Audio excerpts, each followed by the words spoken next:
Hello, and welcome back, everybody, to a brand new episode of Sector 2, the automotive podcast made by Gearheads for All, teaching the technical insight of everything motorsports, discussing the drama in motorsports, which is going to be a pretty popular thing today, if I'm going to be quite honest. We have, I'll be your host, Austin, just chilling over here, finally back home from college. It's wild, so hopefully I'll have these episodes pumped out pretty quickly. And then we have Mr. Kieran in the driver's seat over there.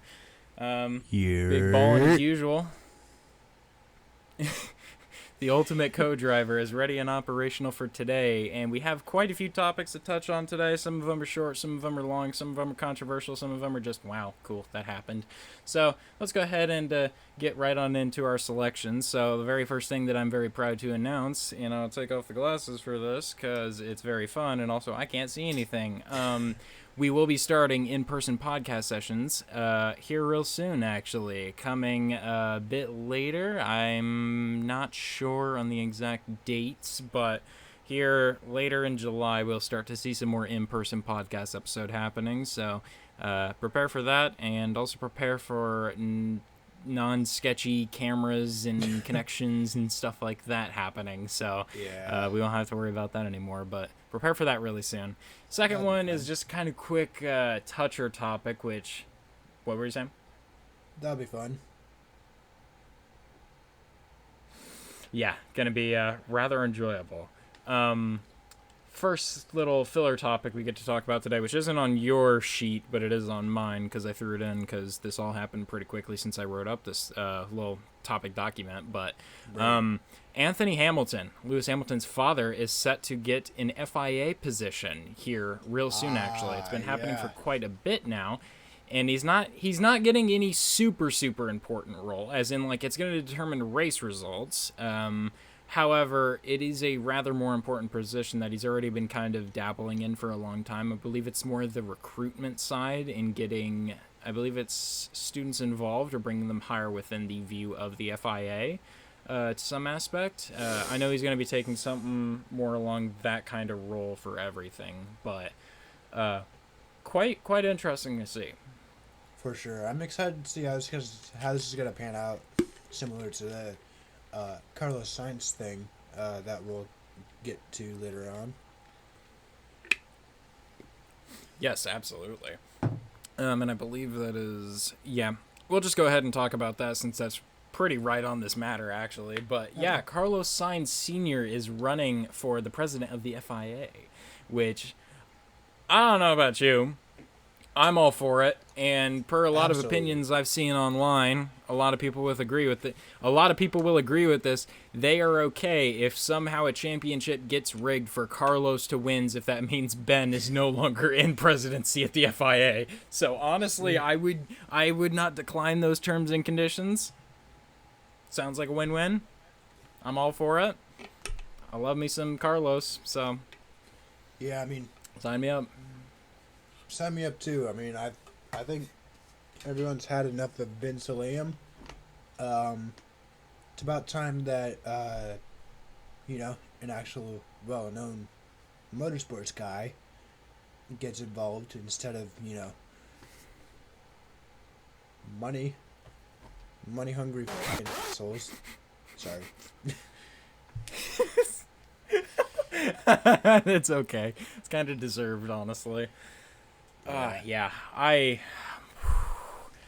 will find it I didn't add this in there, but this has been like a developing matter, but apparently Ben is also looking to add in strict rules as into the FIA when it comes to like preventing people from taking certain positions due to like specific circumstances, which I think is aimed at Sainz Sr., if not just really giving you a big middle finger up as a response to that, but that's kind of happening in the background as all those rumors are circulating. That smells like a dictatorship. You're not wrong. I can understand if it's like a situation where you have like a father and son. The father's the boss, the son is racing in that sport that he manages. However, I think it would still be better than the current leadership. Yeah. Hot take. 100%. I mean, it would be miles better. I mean, this Yeah, guy, Ben Sulayem, he mentioned V10's coming back just to boost his popularity. I mean, excuse me. Yeah, he did that. You're all good. It's frankly kind of sad that he has to do that, honestly. Yeah, I think it all got everyone excited too, is the worst part, and then it just comes to turn out, oh, look at that. It's not happening. Yet again. Yep. So excited for absolutely nothing. Yep. But, it is what it is. So, next fun bit is, again, not on yours, because this has been a very recent matter, which will also be heavily discussed in our next race debrief episode, as it leads up to and covers the entirety of the Indy 500. There is quite a big controversy happening in IndyCar right now. So, alright, fun time. So, IndyCar is a spec series, spec parts. You cannot touch said parts. The largest manufacturer, who, by the way, owns basically the entire sport, Penske, just got caught cheating and has been cheating for quite some time. So, what has just started to come out is during the qualifying sessions, how long? Over a year. As in, they found the results on the previous winning Indy 500 car from last year of Joseph Newgarden. No And that will get way. covered in a second. So, all right. So, basically, come in 2016, I believe it was, Dallara, the chassis manufacturer, added an upgrade to the rear crash structure called the attenuator, I believe it is. The accumulator? Attenuator? It's something like that. I have a little thing, because also Pato Award had a pretty nice quote that I wanted to read out. But I believe it was the attenuator, if I am correct. Yeah, the attenuator. So the attenuator is essentially the rear tail coming off of the car that's connected to the chassis, has the rain light on it, but it's also made to lessen the amount of G's a driver feels if he crashes rearwards into a wall. It's had some modifications throughout the years. I believe they had a 2023 spec that the driver didn't like because he had an impact and it hurt a bit more. So they went back to the 2022 spec for the 24 season going forward. And that's where it stands today, I'm fairly certain. And basically what happened was it was a qualifying session for the Indy 500. They had gotten through the total chaos that had happened, which we'll debrief in the race debrief because that's more appropriate to talk about there. We got into the Fast 12. And then there were a lot of camera crew on the scene afterwards, and they noticed that the Penske people were working on the rear attenuator of the number 3 of, I'm blanking. No, that's not. Yeah, no. The number 3 of Scotty Mack, I believe the 12 of Will Power, and then I forgot what Newgarden. I think it's the 2 of Newgarden. But I don't think, no, Scotty Mack was left out of that. So the 3 was okay. It was just the number 2 of Joseph Newgarden and the number 12 of Will Power.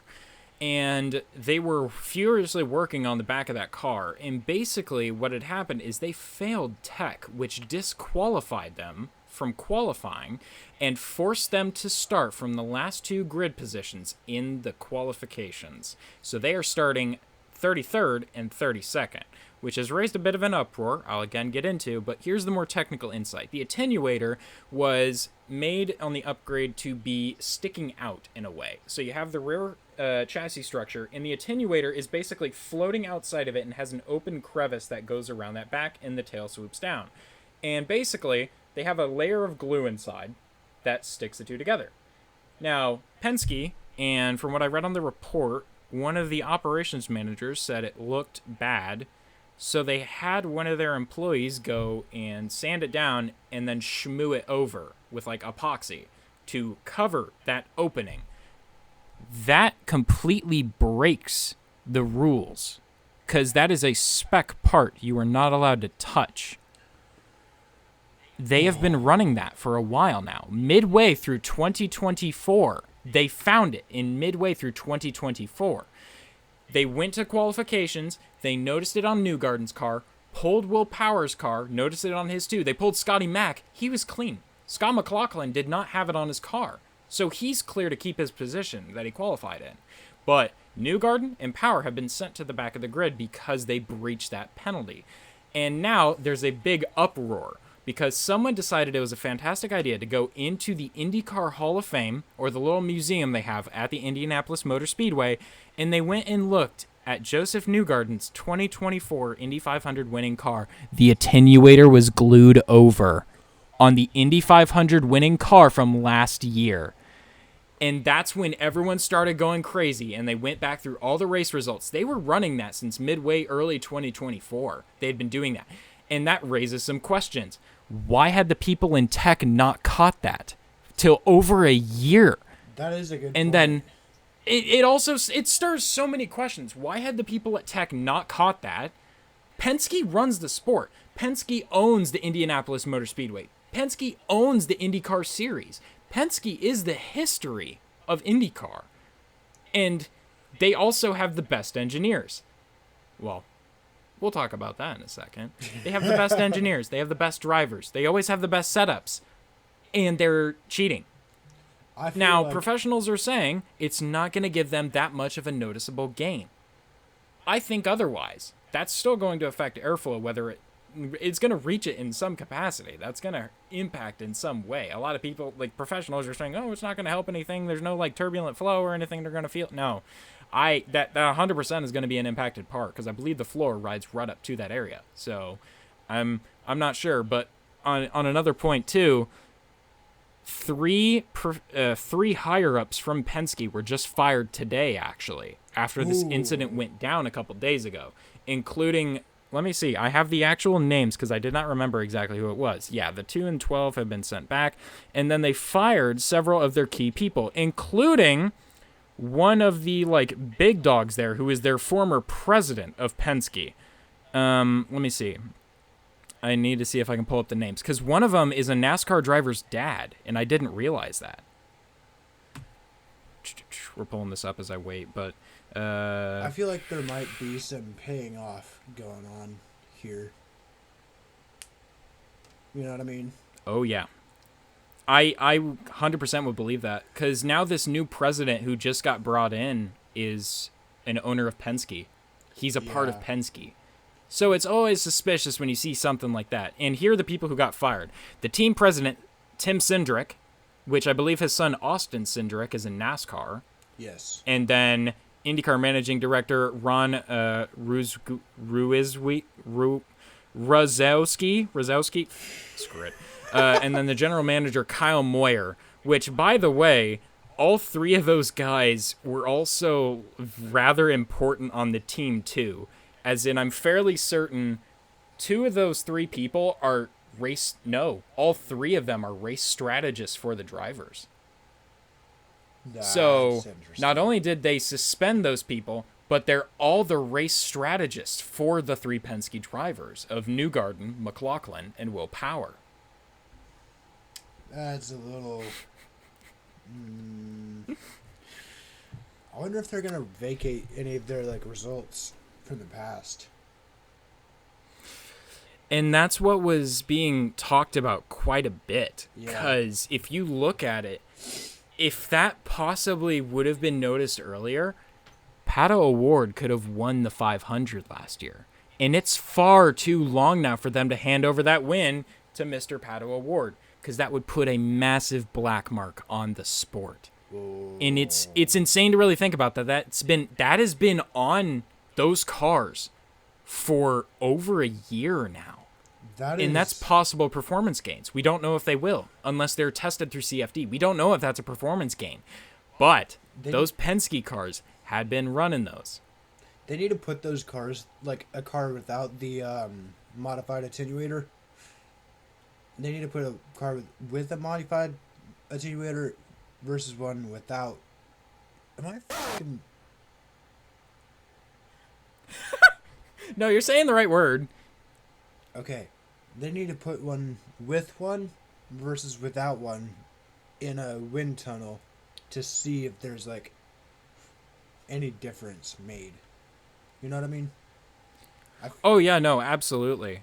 No, absolutely, that's what it is. Because, I'll show you this picture, Kieran. That is what the piece is. That is the rear attenuator set. Yeah, that's what I figured. It's that rear rain light right there.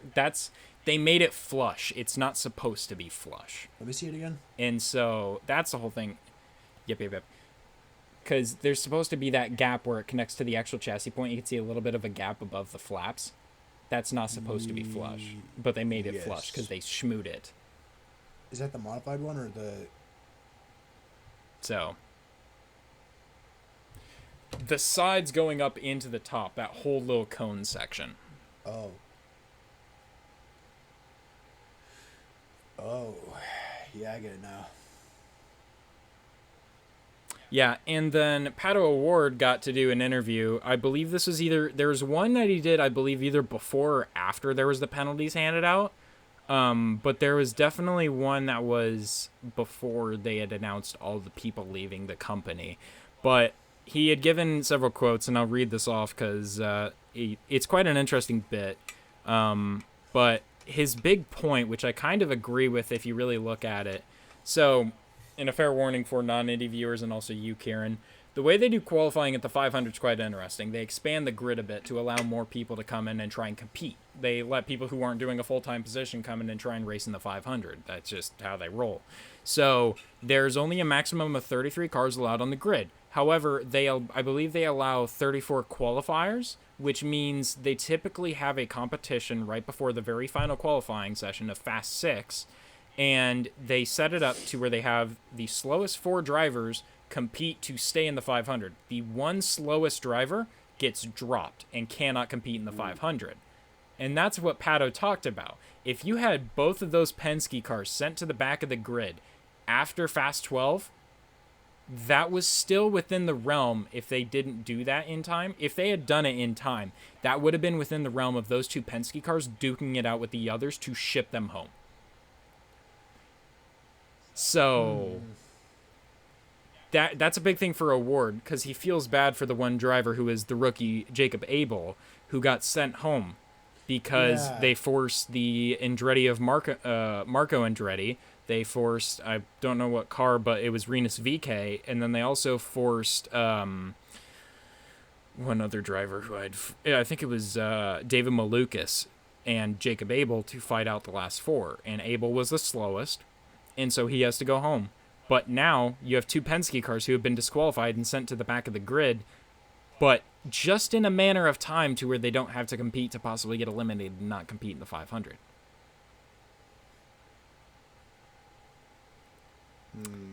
Yeah, and then O'Ward also went further. It's impossible to overlook the fact that the owner of the offending team, Roger Penske, also owns the IndyCar Series and the Indianapolis Motor Speedway. He sees Team Penske as a benchmark and questions the example of the organization is setting for the people. It's important to realize that while there's so much at stake, the team that is also doing these infractions owns the series. They own the Speedway. They own the series. They are the benchmark.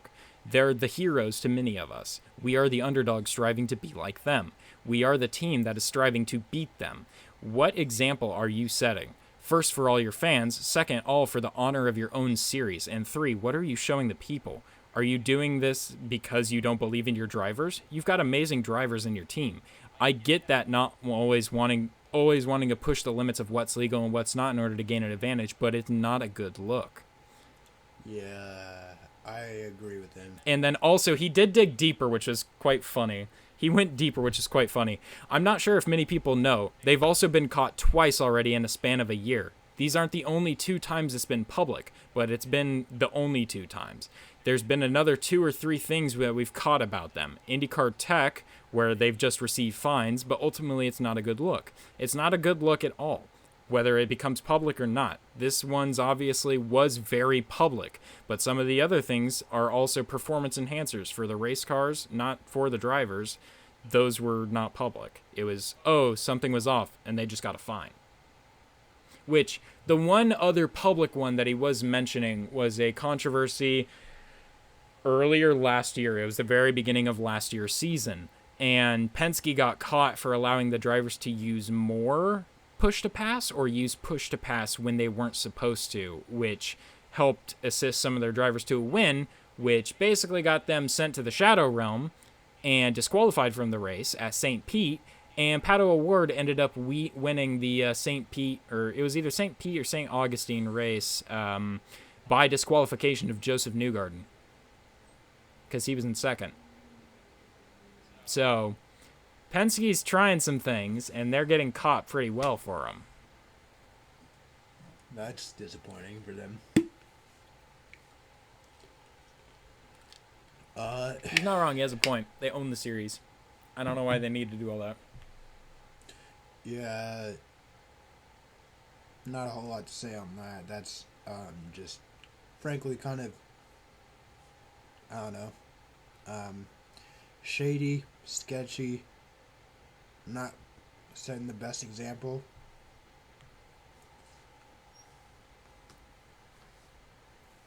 Not at all. It's really disappointing when you look at it, but I mean, that's just how sport races. I'm eager to see how it plays out with the 500 this weekend, because it is being filmed on May 21st today. So yeah, we'll see how that plays out this weekend along with some of the other races, but I don't know what's going to happen. I just know it's going to be quite a show to watch. Quite another interesting thing that happened was, I believe we skipped this topic. I think that was a oops on my part, but this is more in the gaming realm, but also is related to racing. EA is shutting down Codemasters. They're canceling the new official WRC game, and they're laying off almost all the employees. And the ones that are going to keep, the ones that are keeping at EA are going to assist with the FIFA games now. EA welcomed Codemasters in by buying them out and welcomed them and introduced themselves as the hub for all racing games, only to shut down one of their big projects. That is huge. It was only them and Dirt Rally, and even then, I don't see Dirt Rally coming out all the time to post stuff. And even then, I think that is still EA owned. Yeah, I think it is. Yeah. Well, that's a little stupid if you ask me. Why would you buy out Codemasters and then shut them down literally, like, I don't even know, 4 years later? How long has it been? I think the first EA affected F1 game was F1 21, so... That's what I thought. Because it was after 2020, so I think it was the 2021. Yeah, it was around 2021 was where they started to take effect, but that's still so bad. F1 went down. Well, yeah, so the F1 EA games, sucks. The F1 games went downhill after EA bought them. Just. They did, and their handling still has not recovered. Nope. Why? Disappointing, but why would you only assist FIFA? I mean, I know that's gonna anger some of you European folks out there, but why? FIFA is just a whole bunch of bullshit, if you ask me. It's a money grab. Yep. It's a money grab more than anything. I don't know. But it's the same as Madden. They've all gone downhill. All sports games have gone downhill. So just let 2K take over creative rights of all major sports and the world is solved. That's all I'm saying.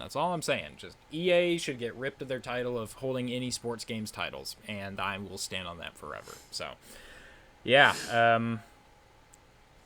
that's that. That's my hot take. Yeah. On to the next little fun bit. Another little fun bit of tech interest. This one was a bit old and, funny enough, has gotten updated for this new episode.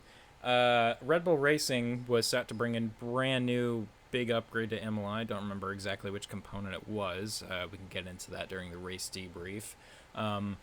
And they were also kind of expecting McLaren to fall back a little bit from that, too. They're expecting like a 10th or so deficit based on their Imola upgrades and stuff like that. So they're just making like some big speculation off of that. And McLaren also was getting a bit under the gun from one of their wild tech innovations, which, again, I'll get into like technical analysis during the debriefs and stuff. But they brought an insane new like tire cooling technology or something of some type. They did a better cooling system in their brakes, which everyone was replicating because it was just absolutely fantastic. And then, of course, Red Bull was very, very vocal about McLaren cheating with putting water in the tires at first. Which became a joke for a couple weeks, and we all just think it didn't work. But there was one thing that I noticed quite interesting right before the Imola GP, and it was a technical directive came out that was going to be very, very close monitoring anything that have to do with teams modifying, I believe it was wheels, tires, and any body panels that affect or come very close to those components. And then immediately after, we noticed in the Imola GP, Max Verstappen just kind of took first and ran away. Even though McLaren came out and said very prominently they were not affected by this technical directive. And then they just got curb stomped by Mr. Franz Herman and got absolutely destroyed, with Red Bull winning their 400th Grand Prix in the sport and Max winning his 65th race, I think it is. Yeah. See, I don't know. I'm kind of 50-50 on this, because I feel like the upgrade from Red Bull would have put them ahead anyways. Like, no matter what, no matter if McLaren was, like, cheating or not. But, I don't know. To me, it seems like Red Bull likes to accuse everyone of cheating, no matter what. I mean, they've done it with Mercedes. They're doing it with McLaren. Haven't they done it with Ferrari too? Like with their engine? They did, and they were correct, because that's when the Ferrari engine happened. Yeah. They were right about that. They freaking took that and ran with it. They freaking started accusing They everyone. did, and I can kind of understand. I mean, I can kind of understand. I mean, if you look at it, Mercedes did the same thing. McLaren did, I think, the same thing all last season, too. They were... Yeah. Well, it wasn't last season, but maybe it was the season before, but that's just the thing of the sport, is just accusing people of cheating at that point, because you don't know if anyone's without the regulations. You're going to call them out, try and start something, and get it investigated to see if that's actually happening. So I can get it, but Yeah. I don't know. I know they did. It was a new front wing. Now that it comes to memory, they brought a whole new front wing, which helped increase stability and cornering, which Yuki did not have, and that was very evident. He did not have that, based on qualifying. Yike. Quite the crash. Anyways, yeah, that's something for race debrief. But woo, God, yeah. Okay, on to our next topic.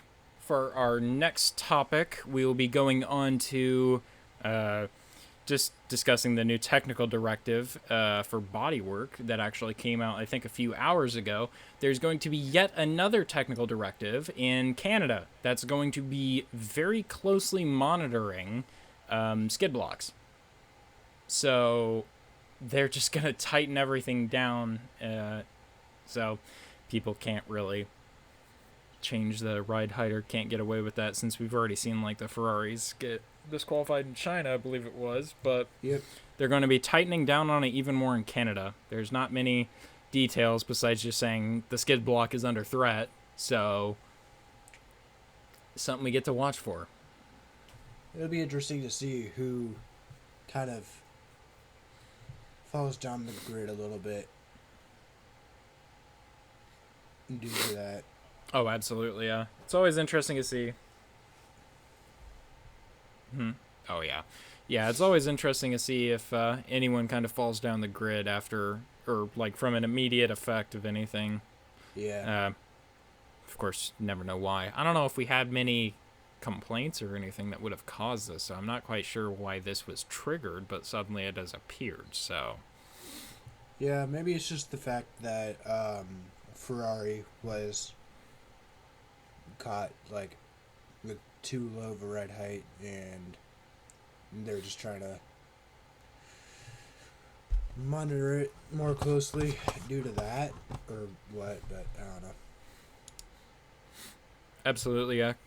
Because I think Ferrari was set to bring a new rear suspension to their car, I think, for Imola. I'm not sure if they actually did or not, but yeah, so that very well could be a situation. yeah, another fun thing. To our next little fun topic.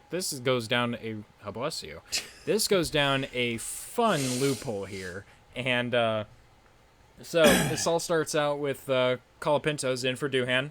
So I think I was correct. I don't remember if you made that prediction too. I think you did. Yeah, Colapinto's in. And what caused all that is their former team principal was fired, or left with immediate effect, I believe it was. And that left the man, the myth, the Crashgate legend, Fabio Briatore, took over. So he is back running a team yet again. So that'll be interesting to see how that goes, especially with these next few races. Apparently, it's going to be on a 5-race rotation schedule, so quite interesting to see how that's going to go. But apparently, there's some interesting bits going on with the guy who got fired. A lot of reports came out, and this gets very political very quickly. The former team principal had brothers who were in a somewhat sketchy gig. Basically ended up with money laundering charges and was directly related to Russia and Mazepin's company. Somehow. Oh. And his brother was detained for that. And the crazy thing is, this also affected another team, Hitech. Because apparently his brother was a big sponsor of Hitech. So the Hitech F2 cars and F3 cars were detained by the police until the Imola GP. The cars police? were held hostage. Yes, they were detained. The cars were taken. And apparently, I didn't get to see the remaining of this, but the cars showed back up in an unmarked trailer to the Imola track for the race weekend. I didn't see anything else after that. That was all just what happened beforehand. But Hitech was immediately affected by this. Yeah. See, that's sketchy. That is very sketchy. Yeah. Wait, what? I don't know. What? What fucking police department detained the freaking cars?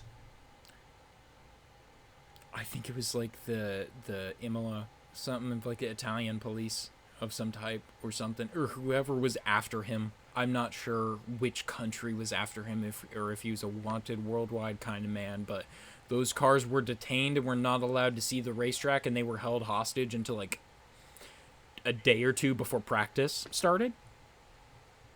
Ooh. Now it's both F2 and F3 cars. That is juicy. Wild stuff coming out of Alpine, so I don't even know. That's Wait, so Ooh. it was Oliver Oaks, right? Or was that? Yes. Okay, yeah. That's what I thought. His brother was the one who got caught in that scandal. Why? And then I thought it was funny because there was also a report that came out that Oliver Oaks was a top candidate for replacement of Christian Horner. Oh, that would have been bad. And then a day later, his brother is wanted worldwide for ties to Russia and the Ukraine war. So wait, got political very fast. It's related to the freaking war. It's not just like Russia, like... Yeah. Well, yeah, because apparently who he was working with was Mazepin's father, who had direct ties in a friendship with Vladimir Putin. So, they're close during that whole situation or something. That's how I feel. That's how I feel. I'm so just confused. What? I don't even know, man. That is crazy. That's actually really crazy. I think that's all still developing, but that's some drama happening. I don't even know, man. It's wild stuff to me, but Anyways, yeah, we'll move on from that. Yeah, Yeah. so this one's an unmarked topic, but something I added on real quick just because it's very disappointing and something I did want to add on. But a lot of historic tracks are disappearing from the calendar. We have the Dutch Grand Prix not renewing after its contract is over. We have Spa in a rotational contract, which is beyond stupid. Germany's not returning. Let's be honest, Germany is not returning, even though I want it to. I miss it. I love it. I want it back. Nurburgring. They probably or won't. Hockenheim? Hockenheim. Yeah. Yeah, Hockenheim. Yeah. Paul Ricard is not scheduled to return, or any French race. And then apparently, Ben Sulayem is looking for an exit clause on Imola. He's trying to find a way to cancel the contract early to not allow them to race in 2026 to some extent, I believe I saw. But, like, there's a big thing going on right now, and I believe it was Formula God on Instagram who posted this, but he was reached out to by the owner of the Imola track, and there is a petition live right now that people yeah, can I go saw and that. sign to save Imola on the track. Yeah, he's wanting to get rid of Imola for some god unknown reason, and I don't understand why. Money. We don't need more American races, unless it's Indianapolis Motor Speedway. We don't need any more in the Middle East. We don't need any more anywhere else. We want the historic tracks. Bring back the tracks that made Formula One what it is. That's all I'm saying. Honestly, though, like, what is...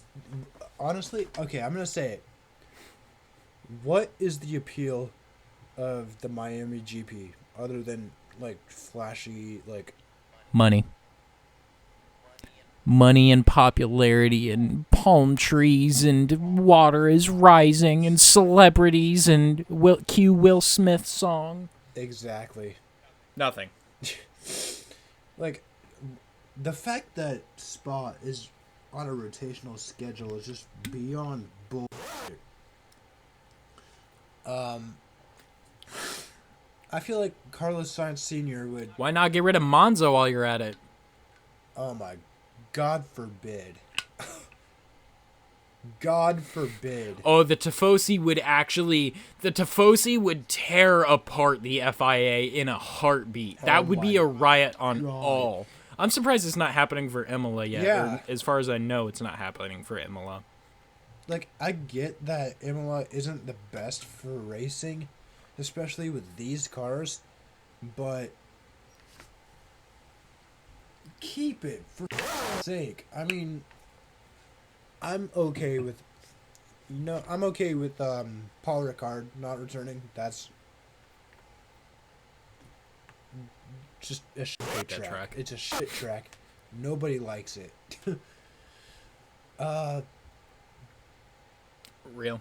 Spa, like I said, is complete bullshit. Why it's on a rotational schedule. Hockenheim, bring it the frick back, please. Like, I miss it. I never even got to watch a live race. Like, full honest, I never got to watch a live race, but I will admit, I watched the living hell out of the full 2019 Hockenheim race whenever it was live on YouTube and someone pirated it. Those two races were so 18 good. was good too. And, yeah. And they got rid of it. I feel like they should add Nurburgring to the schedule as well. I mean, the race in 2020 was amazing. The Nürburgring, it was incredible. I loved it. I loved every second of it. That track is very fun too. Yeah, so it is. And like, I'd want that back in a heartbeat. I think it's they're getting rid of Zandvoort. Zandvoort, it's fun to drive. Not really the greatest for racing unless it's raining, but keep it, please. Zandvoort, yeah, I it's love the incredible. last And corner. I love watching the just don't cars go through the understand. last corner. Yes. Absolutely. And like, God, yes. It's I don't. These are the kinds of tracks that should be in F1. You know, Indianapolis, the road course. I mean, the fact that that's not in the calendar still is like, it's frankly stupid. Mind-boggling. Because isn't it still a Grade 1 track? That is historic. I think it is, yeah. I think it's still graded, or they wanted maybe they wanted like a tarmac change or something, but I don't remember what it was. There was some really ignorant requirement that they were like negligent on getting, and that was like the one thing. But even then, it's like, what's the appeal of Indianapolis in the middle of the U.S.? It is motor history. That's what I'm saying. Like, if you're a racing fan, Indianapolis is in your heart. You don't go to Miami and think, cars, unless you're thinking illegal street races and takeovers. And that's all stupid. Honestly. And, like, the Indy 500 is hosted there every year for the past 100 years. Why? Why would it not be? Fun little subtopic. No, continue what you're saying. I'll finish after. That just delay sucks. That's really it. I mean, why would it not be on the calendar? I don't even know. And even then, I feel like racing is getting more popular. For the first time since the 2016 Indy 500, the 100th anniversary of the Indy 500, there is a sold-out crowd in Indy Motor Speedway. 400,000. Sold-out show for the 2025 Indy 500. Sold out. Every seat. You can't get in if you wanted to. Oh, man. It's gone. It's full. Oh, I 100% plan on watching that if I can at work. Correct me if I'm wrong, too. Wouldn't the Indianapolis Motor Speedway hold more viewership than both Vegas and Miami combined? How many people can fit in those? 200,000? Or less? Not much. I mean, let me actually, where's my phone?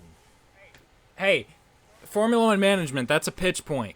At Indy Motor Speedway, you can sell more tickets to more racing enjoyers to go watch that. I mean, I'm sure you've heard the stat. It's like 4 American football fields long. Like, that's more people you can fit in there. Money. That is racing history. Money. That's where people want to go. That's money. You can sell an extra $100,000 tickets. 100,000 tickets. Extra 100,000 tickets. That's more money, Formula One management. Motorsport history, right in Indianapolis. Come on.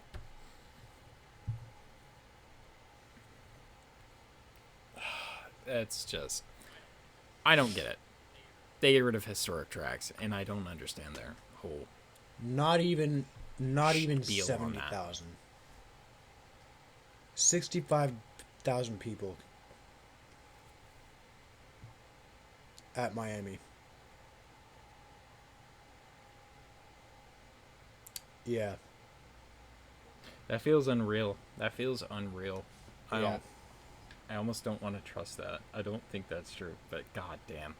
And I don't get it, but yeah, that's something. Oh, I need to pull this up for our next topic. But I'll also talk about this since it's something nice and quick. But there was a thing that came out. The full Flexi Wing thing is supposed to take effect coming into Spain. So we'll see if anyone loses any performance going into the Spanish GP this year.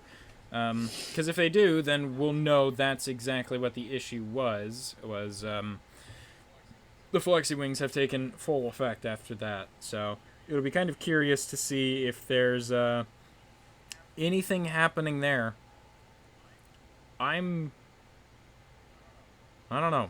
Do you think we'll see any big changes from any of the teams because of that? I wasn't paying attention. Good job. Yeah, the Flexi Wings technical directive will take effect coming into the Spanish GP. Do you think we're going to see any big changes on performance from any of the big teams? I feel like McLaren might drop off a little bit. Like maybe a tenth or two. Nothing major, though. Absolutely.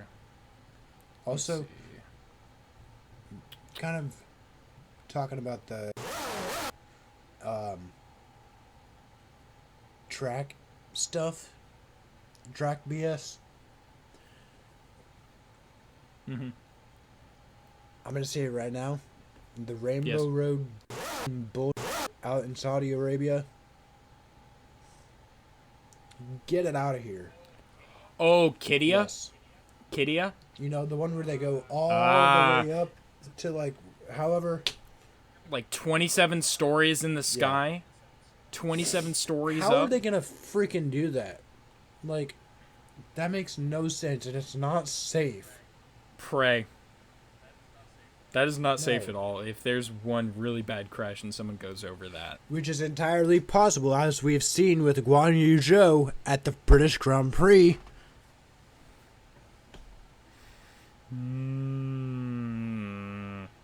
Yeah, it's not going to be good. Bring back Indy. Bring back Indy. Bring back Magny Core. Bring back. Keep Imola. Keep Spa. Why do all that?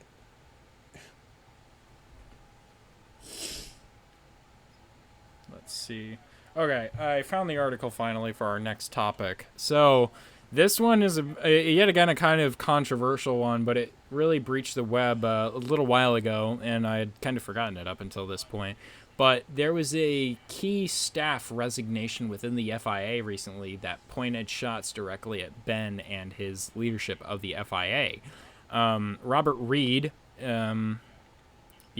he's an FIA Deputy President, Robert Reed. He was his most senior management figure and faced some pretty big criticism on his thing back from that. And he announced on Thursday that he was leaving with immediate effect after what he felt was a breakdown of governance standards and critical decisions being made without due process.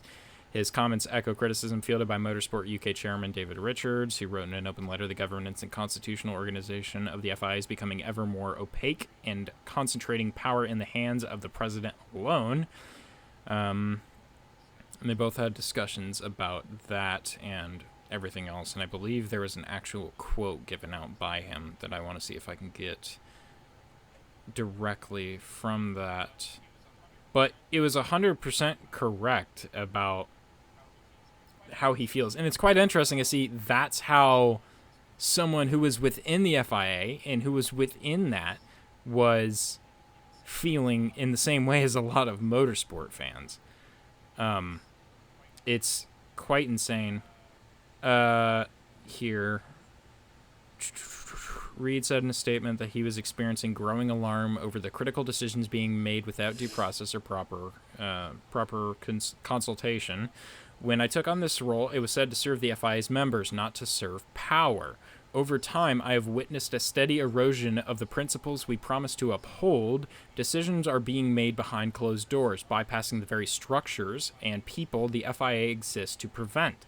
Reed's resignation follows changes from the FIA statutes at the last FIA General Assembly that opponents have described as a worrisome concentration of power and a reduction in accountability. Yeah. So it's a big shift in like moral compass, basically. But that was quite interesting to see from an FIA deputy who is on his way out and basically just said, "Hey, you're a moron." I'm surprised they don't make the freaking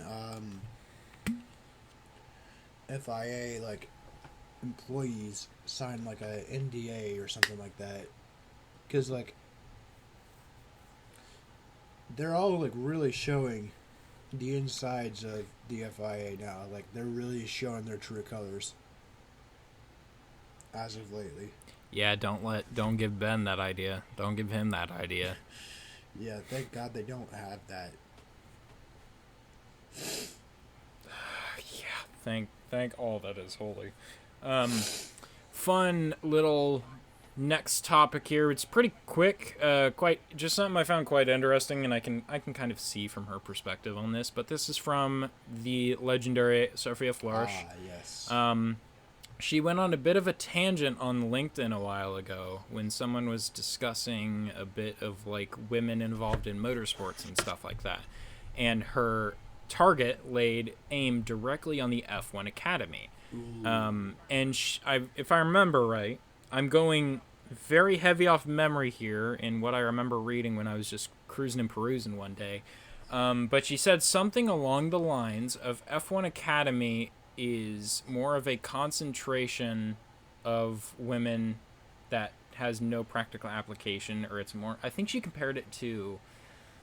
Oh, I don't want to say she called it like slavery, but she called it like a blatant disrespect to women who are trying to get into the field of motorsports, especially with how bad the comparison is to F1 Academy to Formula 4, which a lot of people have been saying. But she had some quite stern words when it came to her beliefs on the F1 Academy as an element and as a whole. I want to see if I can get that. Yeah. You can discuss this for a quick second while I try and snag it. Yeah, I mean, in my opinion, if they're fast, they should be in Formula 4 and so on. Formula 3, Formula 2, and eventually Formula 1. They don't need an entire, like, what was it called? W Series?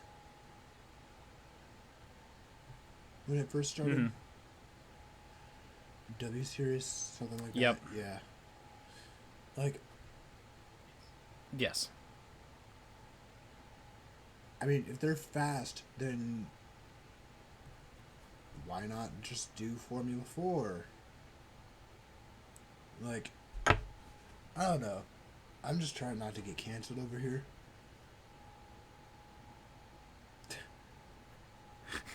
That's fair, yeah. I'm trying to see if I can get that comment because it's been a while. Ah, here we go.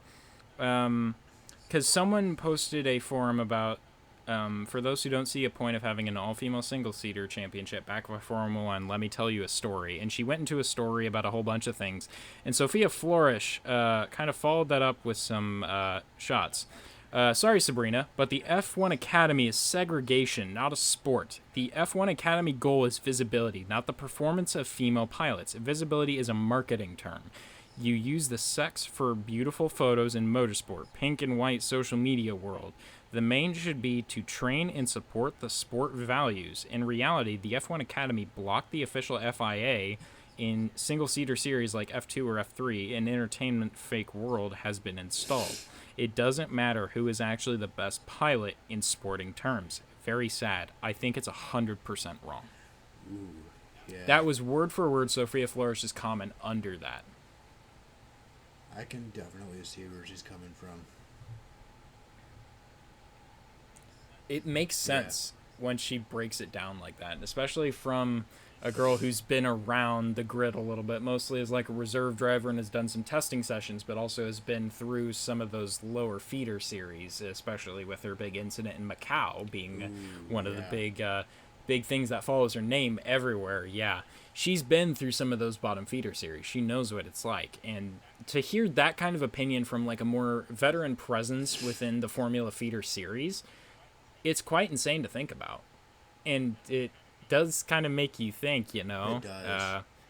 I understand they're trying to make like a section for the women, but at the same time, she's not wrong. It seems like a show. The cars are way less powerful, and you also don't really get to see a whole lot of them go do anything super productive afterwards. Or maybe you'll see like a GT team pick them up so they can go do stuff, or they're anything like the current drivers where they'll get like very rare and occasional stints to race in an F4 championship in between the F1 Academy. It's not really a staple series. It's more, it is a feeder, and it seems like something for show. Sophia seems like she's onto something there. Yeah, it seems like a gimmick, and no more than that. It's unfortunate. It is. It's very unfortunate, but yeah. Speaking of unfortunate, we have something you referenced earlier. The V10s. Wow. There was a massive discussion that V10s were going to return. And then there was a conference held in Bahrain with a bunch of people, and it was entirely rejected outright. And then the new engine implementations will stay on schedule, which have not been going all to par very well. You were dead on it earlier where it seemed like almost a marketing ploy for Ben to try and keep his position, and then it just backfired. and he rejected everything, it seems like. And then from there, there's been more developments about the engine and overall 2026 system, which have become growingly more concerning as time has gone on. And particularly, all teams besides Mercedes are apparently behind on 2026 engine development right now. We've heard a lot of woes from Honda. We've heard them from, like, Red Bull Powertrains Ford. We've heard them from Audi. We've heard them from Honda. Everything besides Mercedes are struggling on power unit development currently. And then, to make it even Where worse... have I heard this before? Yeah. And to make it even worse, to make everything even worse, Mecachrome has joined the Audi project to help in powertrain development. Audi is screwed if they're going to allow Mecachrome to do a lot of their bidding. Of all... Because that is a certified Mecachrome moment. Of all manufacturers, you let Mecachrome fucking help you. You are cooked, Audi. Fun fact, viewers. Cooked, Audi. You have been officially Mecachromed. You have officially been Mecachromed. Your engine's now going to explode. Welcome to the Mecachrome experience. This is just going to be yeah, freaking Honda 2015 all over again. God, I sure hope not. I don't know. Mecachrome joining Audi is like a death wish for them. Oh, yeah. I feel really bad for Gabby. I really hope they don't have a very heavy influence. But someone who is actually having a heavier influence than I think a lot of people would have thought, that a report actually came out somewhat recently. Ford. So a lot of the speculation and understanding was Ford was actually only really going to be helping with a lot of the electrical systems on the power unit development. But a more recent thing came out to where apparently Ford is not only helping Red Bull with the exothermic and endothermic reactions of the engine, so the typical thermodynamics of combustion, suck, squeeze, bang, blow, but apparently Ford is also helping manufacture some of the parts for the powertrain unit. They're not sitting in the background. They're not just doing the electrical. Ford is manufacturing those components, apparently. Welcome back, Ford Cosworth. Yes. So that was something interesting that came out of that. I don't know. It's so weird. And then along with that whole thing, there was a story a while ago. Red Bull was struggling with integrating the Ford power unit into the design concept, whether it's a thicker engine, difficulty for cooling systems, or what. But Red Bull was kind of struggling with the engine integration for their model now. So that was a while older, so I don't know if a lot of that's updated. See, but I don't know about you, but I wouldn't trust Ford to do electronics. That's just me. Yeah. Because yeah, you got a point. I'd agree. They're like second generation Raptor. Tons of electrical issues. Yeah. I hear the door chime in my head.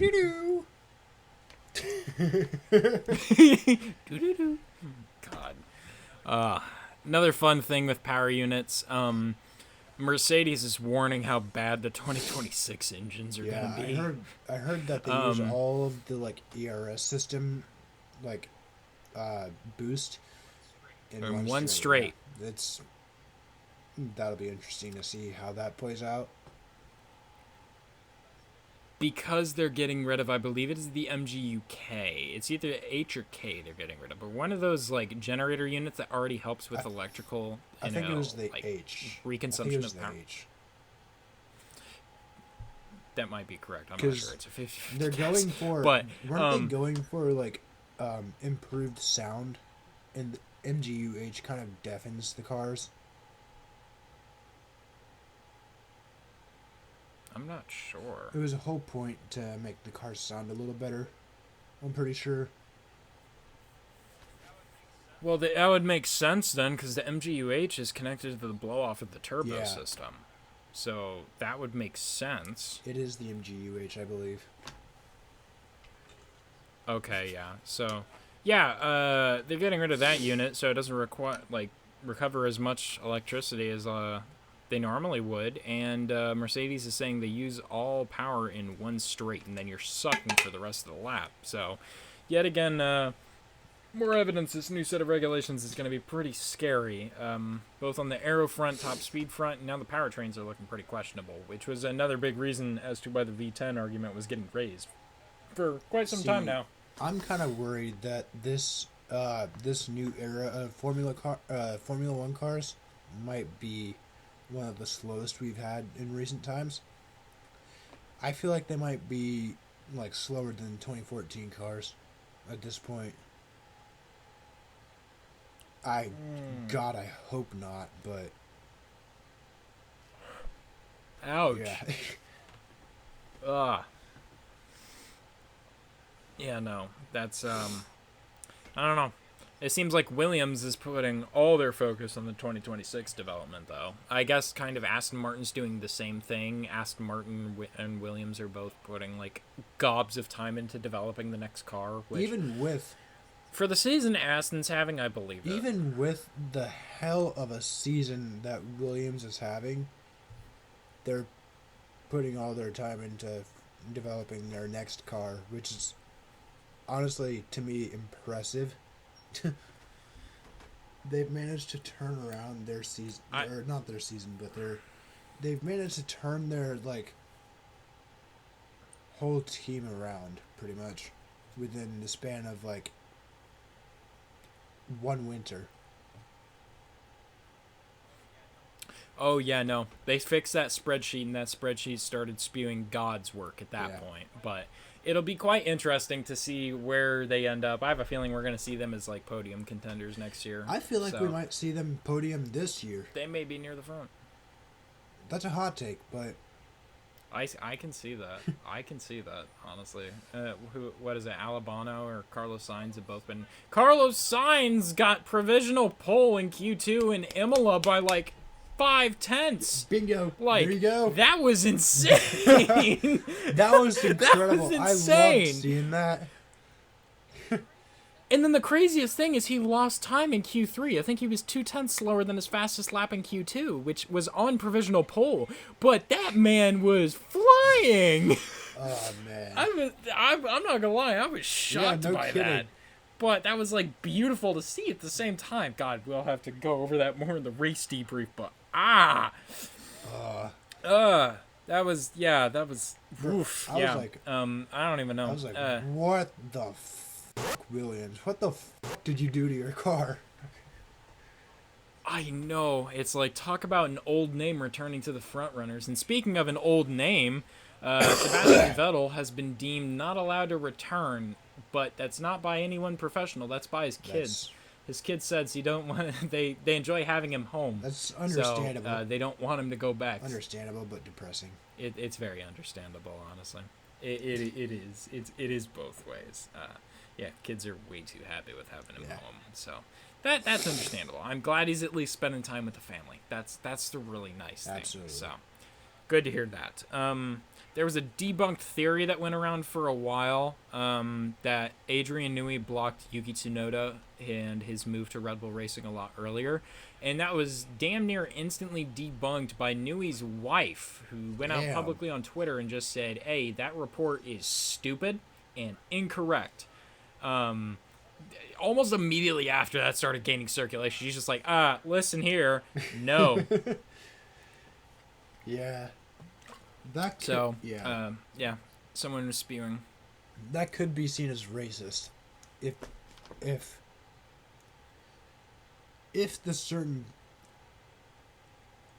someone with the certain, what the f*** am I saying? I was about to say, someone with that kind of racial motivation, I have a feeling that just reeks of a Marco. That just reeks of Marco. Yeah, there's no way that's not Marco. Hey, he had a good run in Imola after, having a good car for the race. Yeah. But, again. Didn't he start, last? He seemed... Because of his crash? 20th to 10th. Yeah. 20th to 10th. Pit lane to 10th. Pretty solid run. Wild stuff. Oh, absolutely. I don't remember what that topic's about. Johnny Herbert's being a clown because I think he made a post going more deflammatory about Max Verstappen and something else. I don't know. Johnny Herbert's always just on mad. Like, you'd think he's like 15 beers deep with how stupid of things he is saying. So I'm not even gonna. Oh, you had that pulled up. Oh boy, I want to hear it again. This is the AI overview on Google, but Johnny Herbert has criticized Max Verstappen's behavior both on and off the track, including his conduct on the podium after the Saudi Arabian Grand Prix. Herbert has also been vocal about Verstappen's driving style, particularly after penalizing him for incidents during the Mexican Grand Prix. While Herbert hasn't acknowledged Verstappen's talent, their relationship has been marked by disagreement and tension, particularly after Herbert was removed as an FIA steward. Deserved. Yep. I say cry about it. Cry about it. I say the exact same thing. Johnny Herbert is a mega clown and mad bozo, and he got what he deserves, and now all he can do is sit back and talk shit on Twitter because he has nothing better to do. So cry shit about it. From the couch. From Cancun. Bingo. Yes, exactly. There are more rumors about Verstappen getting a contract with Aston. Aston came out and denied that yet again. Tradition. Finally, people are coming to their senses, and Castore is getting sent to the Foreverbox, and Mclaren is partnering with Puma for their merchandise going forward, which I love. I'm not gonna lie, Puma's merchandise with Mercedes. I had a stroke. Bear with me, okay? Puma's merchandise with Mercedes this year is straight gas. It is straight gas, and nobody could tell me otherwise. That merchandise is fire. So I'm glad McLaren is actually going away from Castore, who already has enough complaints, and they're going with Puma now. So that's fantastic. I love it. Is Castore the freaking the merchandise company that put out those absolute shitters of team kits this year? Yes. The one with Yes. like the basic ass like McLaren, like, and yeah, those are. And then the really bad dry heat patches on it. Yeah, that's it. So to the Foreverbox you go, Castore. I will not miss you. No. Get screwed. Yeah. So, Aaron, nice, Eric, cool.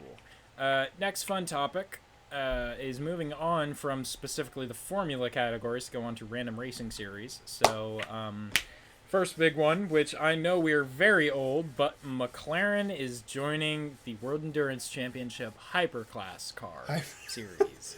Hyperclass car. Hyperclass car. Hush. Yeah, they're joining the Hypercar class in the World Endurance Championship.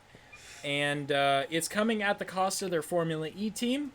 I do not complain about that.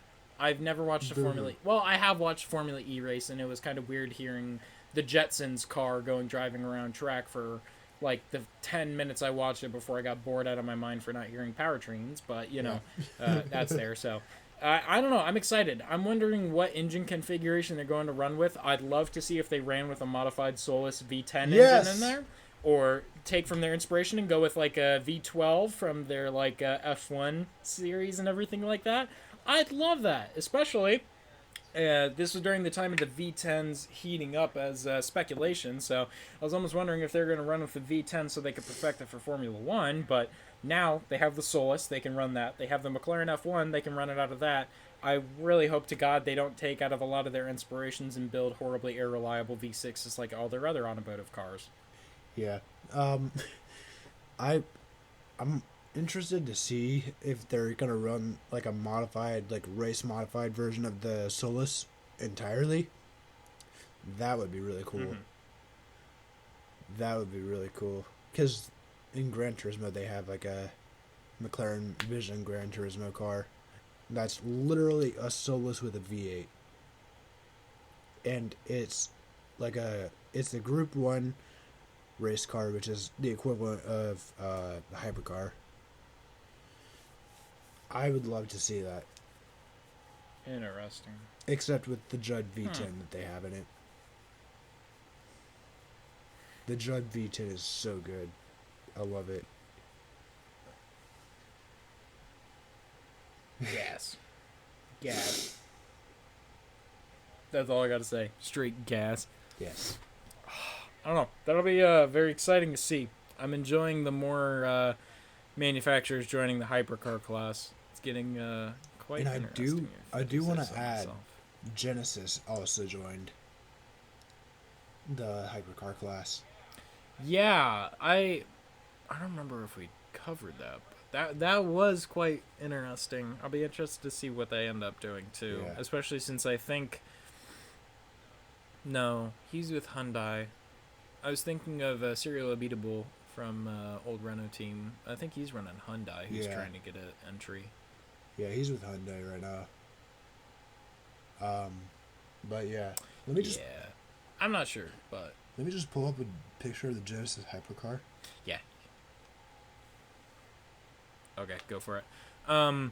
Yeah, so next little fun topic in the meantime is pretty quick, honestly. There's seat rumors that are heating up ever constantly about the Cadillac F1 team. A lot of names getting thrown around are Palou, Pato O'Ward, Mick Schumacher, Checo, Colton Herta. And there's been a lot of news recently that, ooh, my goodness. I love it. That looks good. But the hypercar class is going to be peak when everyone gets in there. Yeah. Because I think Aston Martin's Valkyrie is in the hypercar class, if I'm correct. What? Isn't the Aston Martin Valkyrie also in the hypercar class? They are. And they suck ass, but That's wild. Yeah, I saw BOP came in for the 6 hours of Spa. They nerfed the living shit out of the Ferraris, and the Ferraris still won. I think they got a 1-2-3. yeah, they did. I don't remember, but that was yeah, they got nerfed like holy hell in the BOP. And then just everyone. I'm just waiting for Ford to fucking show up again, whoop their asses again, just like 1966. Oh my god, I really hope that happens. Ford's doing a hypercar, aren't they? What? Ford's in the hypercar class, aren't Yeah.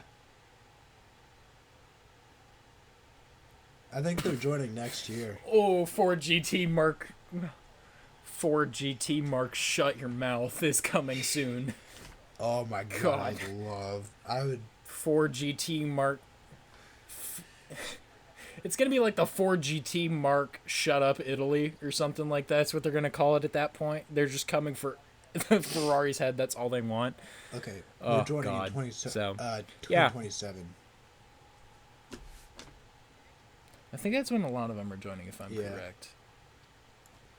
I I'm not don't sure, want to wait but another year. That's going to be peak. I know, I don't either. I'm going to have to watch that. So, yeah. But, yeah. So, I think Colton Herta and Alex Palou are officially out of contention for the seat at Cadillac, from what I've heard. I think Pato's still in it, but I think he's leaning towards not. So, names of Checo, Schumacher, Guan Yu Zhou is another one that I heard that I don't really understand, but, it is what it is. They're all names I've heard. I'm surprised I haven't heard a whole lot about, what's his name? He's a younger American in F2 right now. I know he just won the race in Imola. He's the other guy I predicted to take over at that American team, and I don't remember What was his name? He was an alternate. I see his face, and I can't remember. Sam? F2. I'm not sure. I don't know, but he just won in Italy, so he's the next best to take in line from what I've heard. So, Jack Crawford. Jack Crawford, that's who it is. Yep. I would be damn surprised if Cadillac doesn't aim for him to pull him out of F2 this year, but if they want to go for experience, they can go for one who hopefully doesn't crash all the time. So Checo's out of contention. No, but on a real note, I think Checo pre-Red Bull was pretty good on not crashing a whole lot. I don't remember him having a whole lot of incidents in Force India and stuff like that. So I think he still could be on contention as long as they don't bring a ridiculously Verstappen spec car. I mean, Checo was alright yeah. his first year at Red Bull too. I mean, he won a race. He was good, and then the development just got out of hand. A race. Yeah. I think. Yeah. Isn't Bottas also like in contention for the Cadillac seat? I think so, yeah. Or I don't know if I've heard his name tossed around, but I've heard a lot of people saying it, which I agree they should be saying his name. Say his name, and he appears, I believe, in Valtteri Bottas. See, I think Checo's sponsored by Kit Kat, right? And Cadillac's Kit Kat Cadillac. Cadillac's also going to be sponsored by Kit Kat, so that kind of just makes it a little Cadillac obvious. Crazy that Sergio Perez is going to be one of the drivers. God. Still disappointing. A lot of Indy drivers don't seem to get a whole lot of recognition towards that. But, I digress. That's another thing we can talk about another day where Formula One just does not like Indy drivers. But that's another story. This is on to more automotive topics more than anything. IndyCar got visor cams starting from Long Beach going forward. They have eye cams in drivers' helmets now, similar to Formula One. So that's incredible. Got to watch a hot lap of Joseph Newgarden starting his run against Indy 500. Oh, yeah. Or we're doing a practice lap. So that was fun to watch and very encapsulating. I want to do it now, but I always have. So anyways, on to more automotive fun stuff. Well, this one last racing bit. There's a gentleman named Mr. Franz Herman who broke the Nurburgring lap time with a GT car somewhat recently. Did 3 laps and then broke the record by 2 seconds after never driving the track before. I believe his alias also goes by Max Verstappen. And then he got absolutely roasted and toasted by another driver claiming that his GT car was not set up to BOP standards. Who conveniently was also a driver who holds a Nürburgring lap time for the Mercedes-AMG Project 1. I wonder why he's going against him. And then Verstappen shut him down. And I believe someone else in the official, FIA or something, or, the actual series he was competing or car he was taking came out and said, yeah, this car was BOP standards. And the dude was like, my bad.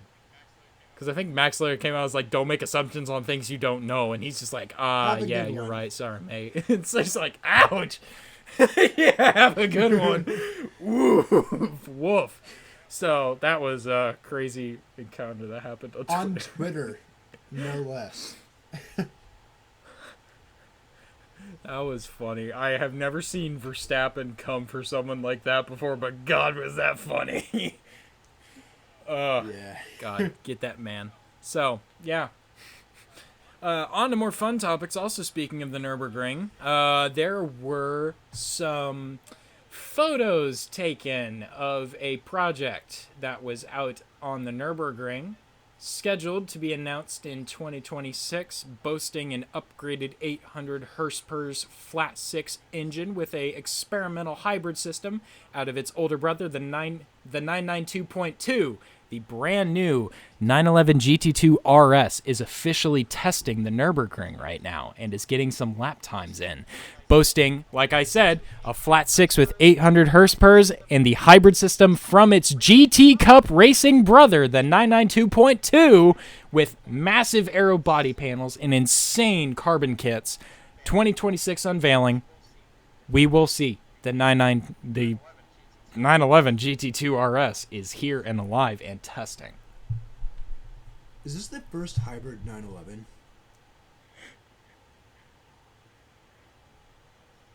Yes. First hybrid 911 GT3, I believe. Like the first hybrid 911 ever. That's kind of Yeah, I think so. In a production vehicle, yes. Also, I didn't even know the Cup car was a hybrid. Yeah, no, I was digging into it because I'd seen a lot of pictures, and ooh, yeah, the engineers on crack are engineering on crack again, and they are coming for that track record, boy. You best And believe they it. freaking like put in some new patents, so patents for like a 6-stroke engine or something like that, too. Like they've been cooking. Wild engineering, marvels They've of been engineering. cooking recently. There's no other manufacturer who smokes as much meth as Porsche does, and I will stand on that forever. Because they do the craziest things, and they work, and they're reliable. Yeah. Porsche is like the pinnacle of like automotive Honestly, engineering, though. and I love it so much. I'm so excited to see how the 992 GT2 RS is going to be, because if it's as crazy as a lot of people are saying and a lot of the things I've seen, oh, we're getting a country mile track record coming. The freaking last generation GT2 RS was already crazy as with that flat 6 twin turbo. I mean, And it's crazier now because there's insane aero, it's a hybrid, and it's on crack. It uses liquid the meth. Not actually. the hybrid system part just blows my mind. I never thought they would do that. But then again, Corvette is doing the same thing. Yeah, I mean, they're taking it from its cup racing brother. They're trying to use some inspiration there, which is insane to see. Hey, more race spec road cars. Oh yeah, I'll take it. I'm excited for that. Speaking of Porsche on crack too, we had quite a record broken around there also. Yeah. The Porsche GT3 Weissach manual, not anything crazy, just the GT3 Weissach, no RS or anything, broke a manual transmission lap record by, I believe it was 9 seconds, if I'm correct. Wasn't that the Viper I think it was 9 seconds. that said that? Yes, it was. It was the 2016 Viper ACR that broke the record. I believe beat it by 9.2 seconds, if I'm correct. So, wild stuff, and it still used the slick tires, the Michelin Cup 2s, if I'm correct, I think that's what they're called, but they're the actual slicks they use, which they used last time too, so traditions, but yeah, they went crazy, and that was not a professional driver. That was a engineer on a hot lap. That's insane. And he smoked it. Also, Good to see the manual is still alive. Tangent, they don't make cars like they used to. The Viper ACR from 2016. Oh, they need to make a manual. R.I.P. R.I.P. That is the most badass car R.I.P. in American history. That's my hot take right there. I will second that. Even though it holds the Widowmaker name, it's still the most badass car ever. And it looks incredible, too. I want to drive one. Me too. I don't care. That V10 is rowdy. That V10 is rowdy, but... Man. I love it. I love it. I love it. I absolutely love it. This is another thing, touching on actually the same brand, Dodge. Some more recent news. Don't know if you've seen this. You may have. You probably have. Breaking news. The electric Charger is dead. Specifically the R&T models, because they cannot sell the base model R&Ts. So they're killing it off entirely, because they have tons of RT Chargers sitting on the lot. And for the last year and a half, they've been basically offering cash incentives for you to buy them off the lot. So, no. Sparkling no. See, no. There's absolutely not. Thank you. Good riddance. There's an orange Dodge Charger RT at the Dodge dealership down the street here. Been there a while. Never moved an inch. Nobody wants it. Nobody is going to touch it.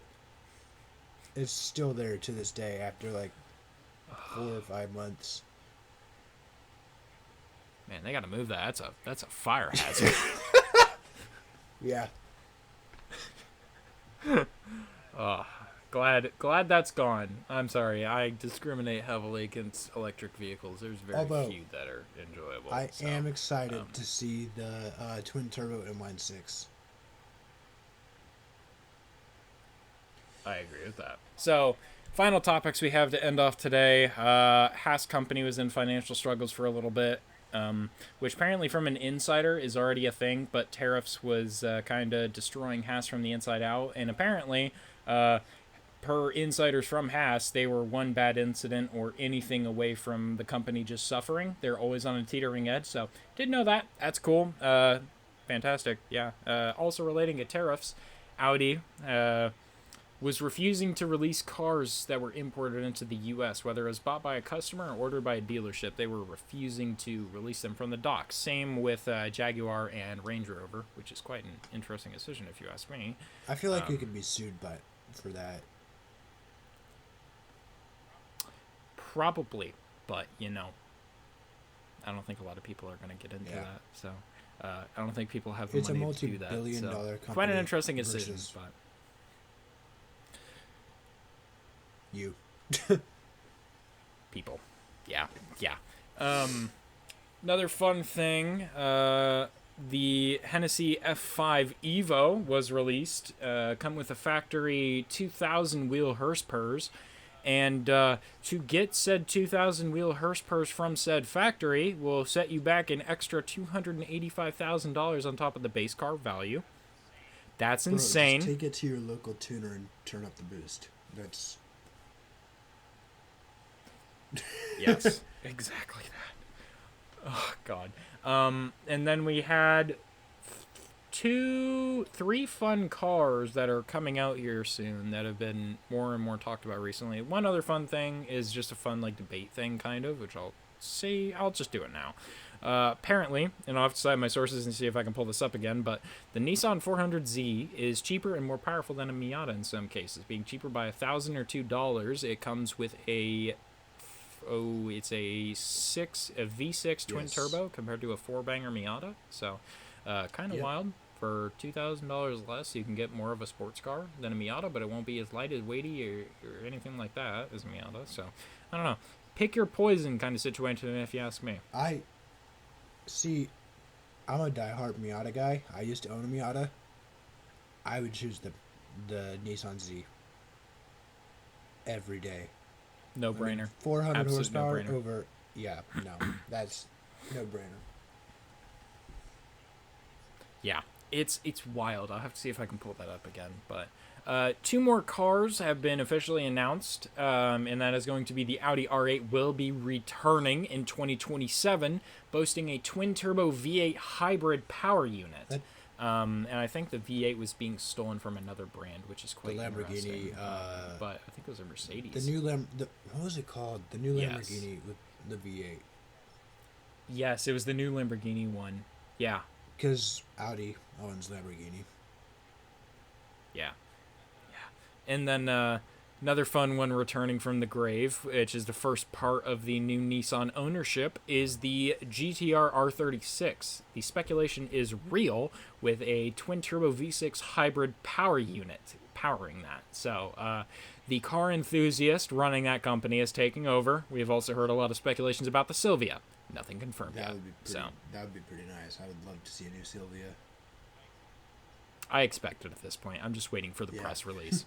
That's all I'm going to say. And then there's been one other car spotted in the wild that has kind of set some of my friends a little bit cuckoo crazy for this one. The Corvette Zora has been found in Colorado recently, out doing some driving in its camouflage gear, boasting what looked like a Z06 rear wing with ZR1 inspiration on a lot of the body panels and styling of the car. But if you notice through some of those sneak pictures, when people took a picture of the front of the car, you can look through it and see a special cooling unit on the front driver's side bumper section of the car, which is to cool the unannounced E-Ray addition to the Zora, the electric front axle, to give it an all-wheel drive effect. They are keeping that for the Zora, and the Zora will be the last model that the original Corvette designer will make, and they're going out with a bang to go all in. ZR1 performance with a mix of the ZR1 and Z06 body panels, and then the E-Ray performance on the front drive axle. Hearing about the Zora since 2015, all these years later, I'm excited to see it. All these years later, and they're finally testing it.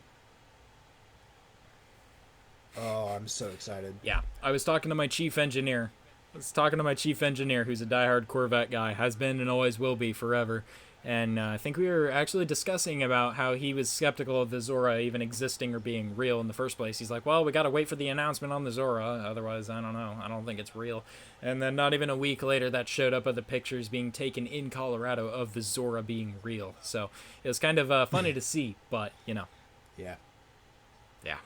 Just fun stuff. So I look forward to seeing that, and I also look forward to our next episode. Thank you guys so much for joining us. And this is again a bit of a lengthy episode, but I'm finishing off the series of getting off of college and having a ton of topics to talk about. So we will actually end up having a bit more frequent episodes, and also a lot shorter too, so you can actually enjoy episodes of, you know, non-cluttered stuff and more updates. I'm really hoping to have an episode that's dedicated to the Indy 500 and the Monaco Grand Prix coming up this weekend, with maybe a little bit of Imola sprinkled in. So, you know, my name's Austin. I'm here with our co-host, co-driver, and the man, the myth, the legend, the mechanic, the one, the person who runs the motorsport, Kieran, in the driver's seat. And I wanted to thank you guys also very much for joining us. And we will see you guys in the next episode. Later, guys. Bye-bye.